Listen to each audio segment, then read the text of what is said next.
All right, what is going on, guys? It is time. That is enough rest.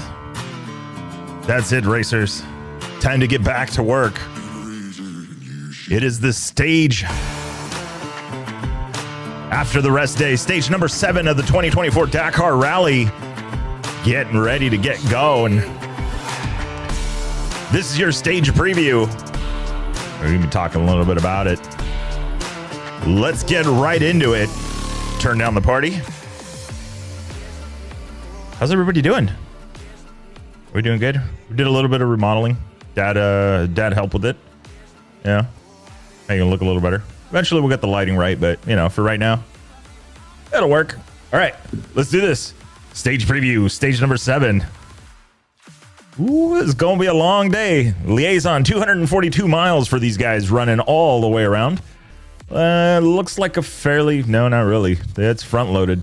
255 kilometers to lead off. And then move the microphone up here a little bit. All right, 255 kilometers for the first liaison of the day. And then they are going to take the DSS. They will be fueling up there and then working their way around through check 1. And then down at 173, they will have a neutralization. So neutralization, remember, is a pause on the race clock. They're going to fuel up, get their stuff done, ready to go, and then they are on to the next.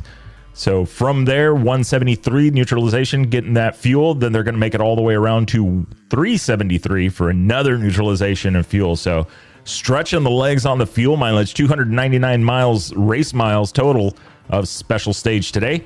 And then they finish it on up. Once after that neutralization at 373, they go all the way back around to home. The arrive special stage is after check 2, ASS, 483 kilometers. And then they've got a shorter 136 kilometer run back to the bivouac in Aduadimi. I believe I might have pronounced that right.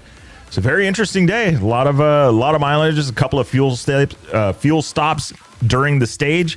So it should be pretty interesting. If you guys heard stage 6 had a body count, man. That was brutal.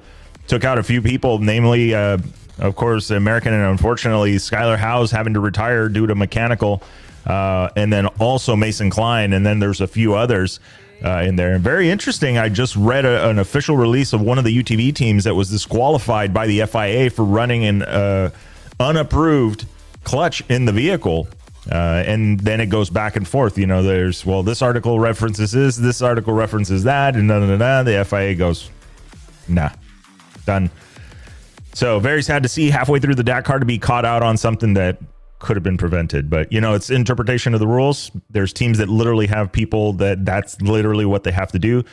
If you heard the earlier NAR files with Hide talking about being the chief mechanic, being the main guy there, he's the one that has to, run with the FIM and make everything happen and coordinate with them. And so you have to be on your game for that kind of stuff because you have to know the rule book just like they have to know the rule book. You want to make sure that you're 100%. When it's a known recipe, it's not that big a deal, but you never know. So anyway, that is the stage for today. It is going to be a long one for these guys. Luckily, the service route is only 319 kilometers. So you're looking at about roughly 180 miles that these guys have got to go from Riyadh to Aduadimi. So it's not too bad. Not too bad. So let's take a look at this. Let's take a look at the starting order for this one. So we know, of course, it's the starting order from the finishing order after the 48-hour chrono stage. And you've got none other than Adrian Van Beveren going to be leading the group out. He leaves at the start line, leaving at 7:40 in the morning. So that is going to put it at 8:40 p.m. here, Pacific Coast time. So 8:40 p.m. Pacific Coast time is going to be the first bike off the line at the DSS. So not leaving the bivouac, but rather the first one to start the time section of it. So Adrian Van Beveren on the Monster Energy Honda going to be leading the group out. Toby Price in the Red Bull KTM Factory Racing bike. He's going to be the number 2 bike, followed by Ricky Brabeck in the number 3 spot. Ricky Brabeck, currently your 2024 Dakar Rally leader. Just saying, 2020, All right, and then Daniel Sanders in the number 4 spot, Red Bull Gas Factory Racing, and then Ross Branch in the number 5 spot, Hero Motorsports Team Rally, and then Luciano Benavides in the number 6 spot, Husqvarna Factory Racing. Then it is brother Kevin Benavides in the number 7 spot, Red Bull KTM Factory Racing, Stefan Svitko in the number 8 spot, Slonov Rally Team, and then Nacho Cornejo in the number 9 spot, Monster Energy Honda Team. In the number 10 spot, Jean Lepon, Deuced Rally Team, and then Lucci in the 11th spot, BAS World KTM Racing Team. Harriet Noah, awesome ride by Noah. Harriet, very, very good. He's definitely serious about his training. He's on a Sherco. It has been definitely a growing experience with him, but I mean, it sounds like the bike is doing together. I mean, look, we're top 15. So very, very well done there, Harriet. Bradley Cox in the number 13 spot, BAS World KTM Racing Team. And then the reason we didn't stop at number 10, Jacob Argybright aboard the Deuced Rally Team Honda. I believe that's an SP Honda. It's a very interesting bike. There's some story behind it. We haven't really found out yet. I kind of have an idea what it is, but very interesting that he's on a Honda and testing this out. And there is some factory involvement with said Honda that's being built. So let's see how this shakes down. But very awesome ride being put on by Jacob. 14th up to 14th in the overall rankings. So that's really good. You know, that was a finishing order for that. So very well done on a top 15 in the stage. We're going to take a look at it because we've got a lot coming up. As you guys can see, these guys are going to have a very long day tomorrow ahead of them. For us, well, a little bit later. I mean, right now it is technically 4:57 in the morning in Riyadh. So that's where these guys are housed at the moment. Let's see if we could take a look and see what time they're expecting these guys to wake up and leave. 4:10. So that means at the bivouac, they would have left at 5:10 p.m. our time, which is about 47 minutes ago. So the first bike is already headed to the start line as we're recording this. Roadbook control begins at 7:20 or 8:20 p.m. 8:35 p.m. Pacific Coast time is the control section of it. So remember, that's final checks, airbag, helmet, make sure everything is good to go. And then you depart for the special stage at 8:40 p.m. Pacific Standard Time or 7:40 p.m. Saudi time. So that is what is happening. That is today's stage. Very, very interesting. Ricky Brabeck leading the way. You've got Ross Branch, I believe, 51 seconds back. I mean, like literally right there. So very, very, very interesting to see how things are going here. Let me look at the general standings through. No, we want to look at it through here.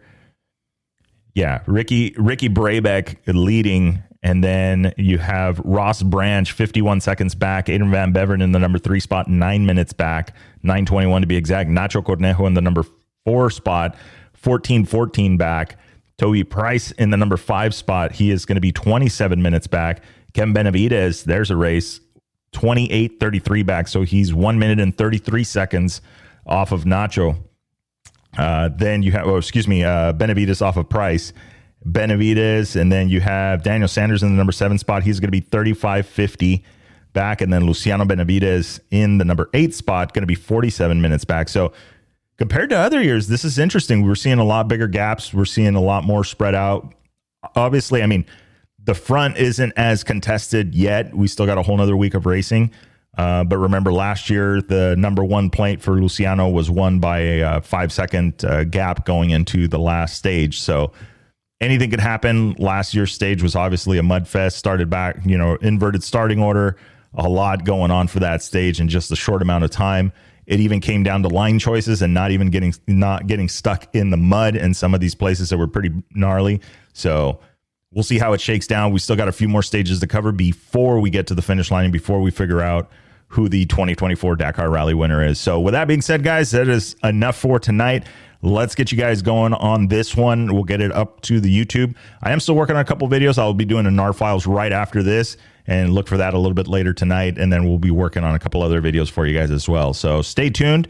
Hope everything is well, and we'll see you guys tomorrow morning.